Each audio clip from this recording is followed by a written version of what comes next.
When Vanessa told me she was pregnant, I didn't feel joy. I felt the weight of months of betrayal pressing down on me. Her affair had been going on in secret, and now she seemed to believe the pregnancy gave her leverage, a way to bend me to her will. Every glance, every word carried a quiet dominance.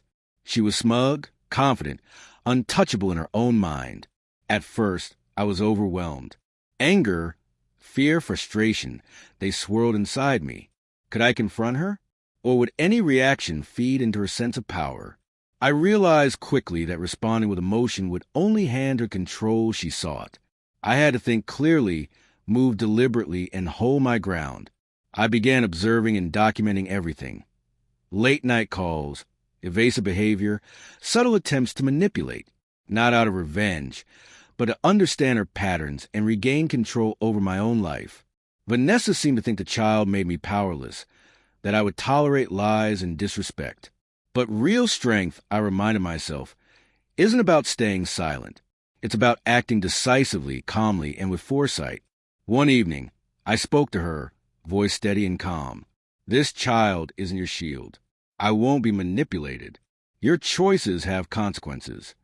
Her smirk faltered, uncertainty flickering across her face. That small crack was all I needed.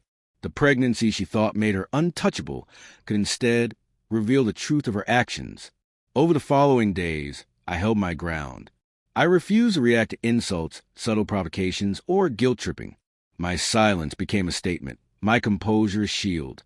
Each time she tried to assert control, I responded with calm neutrality. Slowly, the illusion of her power began to crumble. I also started rebuilding my own life. I focused on my health, my work, and my personal growth. Every late-night project, every workout, every meaningful conversation reminded me that I was reclaiming myself. I was no longer trapped in the emotional maze she had created. Then came the moment she tested me most boldly. In the living room, she declared, "You can't leave.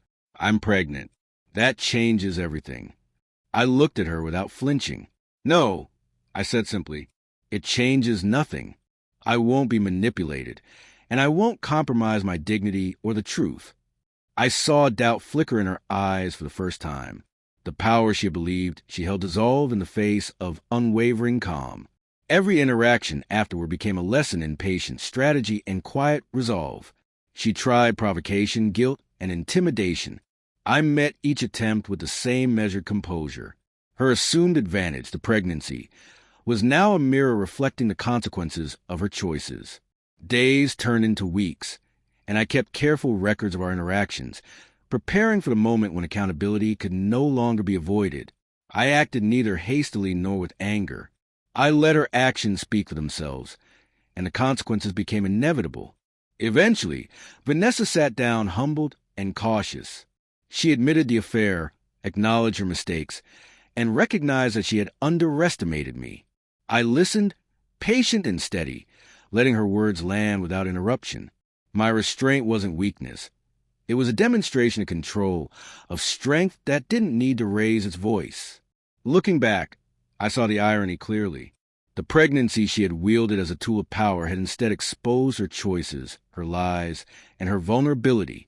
Her attempt to dominate me only revealed the fragility of her own position. My patience, clarity, and unwavering composure ensured that the reckoning she faced was undeniable. In the end, she learned that no perceived advantage, no matter how personal or emotional, could override integrity, boundaries, or self-respect. The pregnancy, once a weapon in her hands, became a reflection of accountability. And through it all, I emerged unbroken, stronger, and fully in control of my life, my decisions, and my future.